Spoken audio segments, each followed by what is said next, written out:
In this episode, a gazelle takes off, I stare down the barrel of a gun, and it gets rather windy.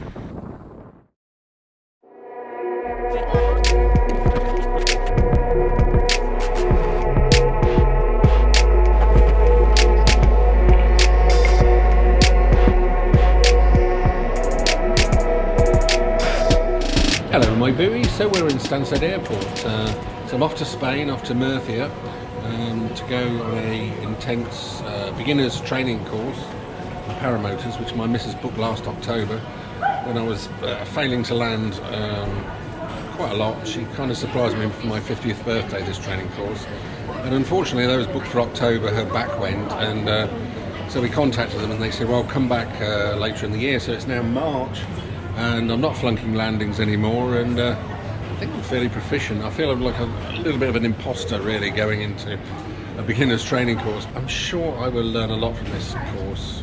Any course, could do a course over and over again and you're going to learn something new, aren't you? And it's a nice chance to get up some mountains and see some scenery, and hopefully we'll get to fly and do some really nice flights in Spain.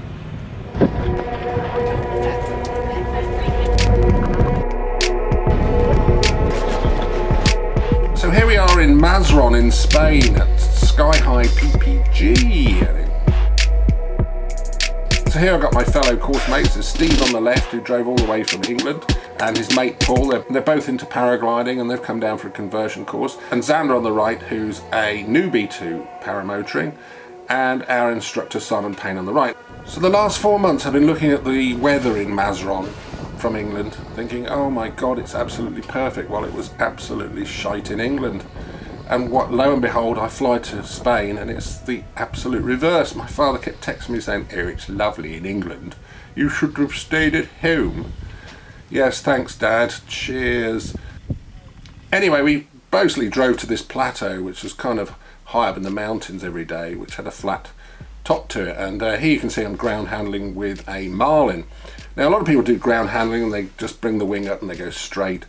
So I like to look for features on the floor, like a big weed or some stones or something, and go, right, okay, I'm going to have to guide it to the right or to the left and zigzag around the field. Therefore you're gaining more and more control of the glider, which is very useful when it comes to, you know, really absolute control. And I suppose that's helped me do my foot drags and various things at low level, which is great, as Xander flies his drone off into the distance.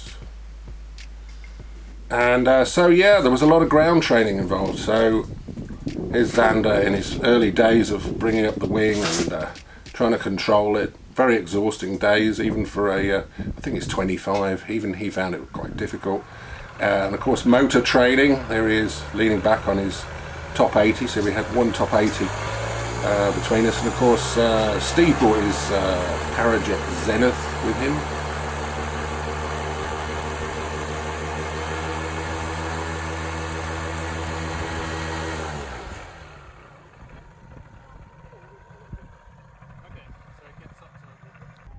How you feeling then? Alright, we'll see how it goes. Good. Be fine. Fine, hopefully. Of course, I think I need to hone in on my interview skills here. That was a terrible interview.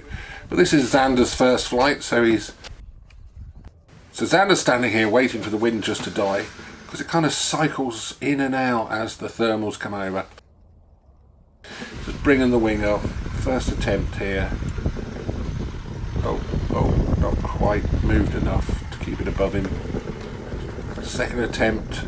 And it's up, it's up, it's up. He's moving back, he's keeping the momentum going. It's a little bit of a swing there, not too bad. And go for it, my son. Oh, look at that.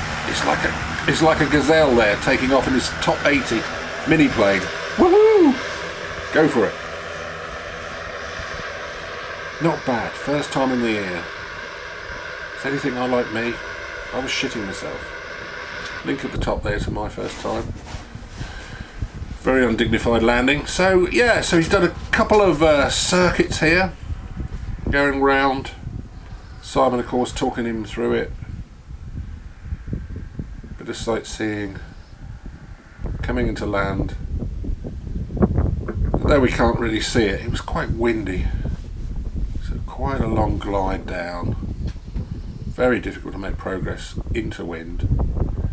And look at this, he comes down for almost perfect landing. Oh, yes. Absolutely stunning. It was a long time before I managed a landing like that.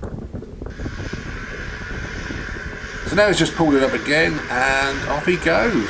Straight off into another takeoff. Wings surging forwards and backwards again. A little bit of forward wind and all that. That's Steve just getting ready in his Parajet Zenith.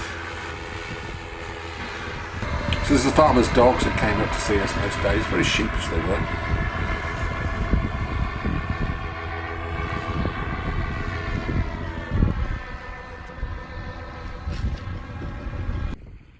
Susanna's coming in for his second landing. Flares a little bit too early and goes up, but lands. I made the mistake when I used to do that of actually releasing the brakes back up, which is a no-no because you kind of plummet to the ground if you do that.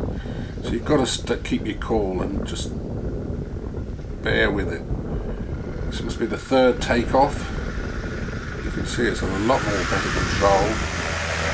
And beautiful, beautiful. Fantastic. Well done, Xander.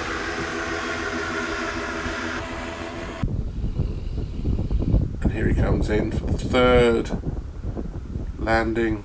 Looking good, looking good. Look at that. Oh, nice. Very nice. He even almost brought the glider down to one side. Well done, Xander.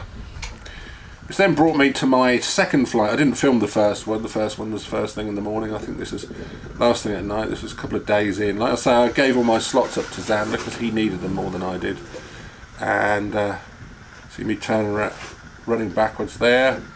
And in a minute, I turn round. Oh, hello, my cameraman's a bit pissed.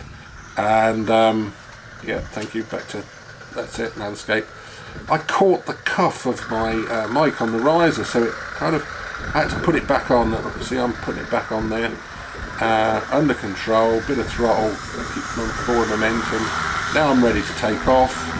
Up and away, and of course I weigh, what do I weigh? 105 kilograms probably at this point. So the old top 80 did struggle to launch me, but nonetheless we got up. Quite interesting to fly the top 80 because it was a mid-hang point. And of course I was used to a high hang point in my Nirvana rodeo. And kind of for the first time I could feel a bit of weight shift later in the flight.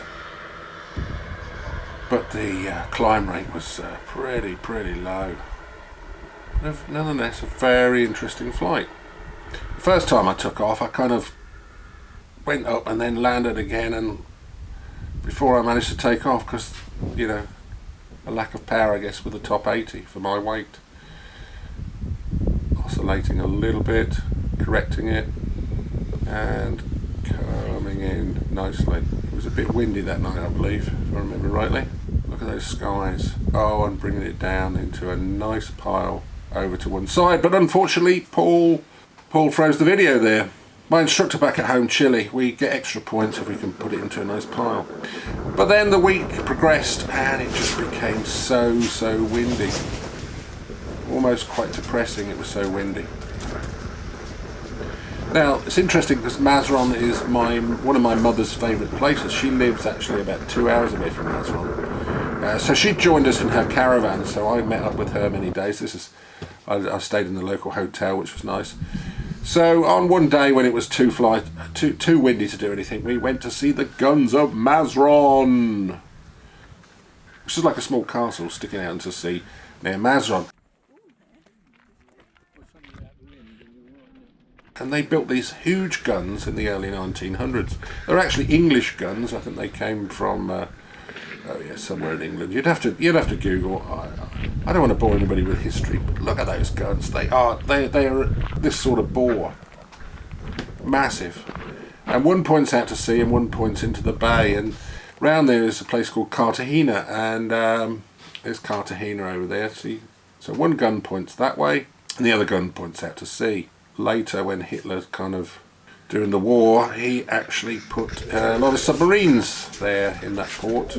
So Simon's missus knows the ins and outs. And if you crawl through this tiny little opening, you can actually climb up into the guns. So it's pitch black in there, and we've just got head torches, and I'd only got an iPhone, but there's a compressor down there, and there's the gun itself, and I believe there it does say where it was made. No, we're not going to close up, useless. But anyway, there's the gun being carried up by steam engine. Steam engine nonetheless, and there's an aerial view, very nice. Now, Xander used his drone to take that shot, and of course Simon later beat it by actually including a shot of him flying over it on his butt fanner business. Anyway, it was a very good week. In conclusion, what did we learn? Okay, so it was good to go on a week intense course with another BHPA instructor. All the advice really agreed. Simon has been teaching this for many, many years, so it was interesting to hear many stories and different advice and experiences and the pros and cons of various machines. Now, for his school, he flies the mini plane Top 80, and the biggest reason for that is it's simple, it's cheap to repair, strong, and it just goes on. It doesn't have carbon fibre this and special that and all that bullshit, basically. You know, there's a lot of people on YouTube that fly maybe a Scout or a Parajet. They're very blingy machines, they've got a very good profile, and they cost a little bit more, probably because they're sponsoring people. They've got a marketing department ahead of them. It's so interesting to fly a Top 80 because it was low powered. It taught me not to sit down and actually run. I didn't have much choice because it was a very soft and gentle takeoff. I was quite impressed with it in actual fact because for a start it's a low hang point, so I actually got to use weight shift. So really, after discussing the many merits, pros and cons of various paramotors, I decided to actually buy a brand new paramotor, and it was something that I had actually thought about before this particular brand. I know a lot of people who fly them. You won't see them really on YouTube discussed much. They're a rather unusual motor made by a very small company in England. Well, has no marketing really, no marketing at all. He hasn't updated his website since, well, that's Squiddly D. Anyway, so what did I buy?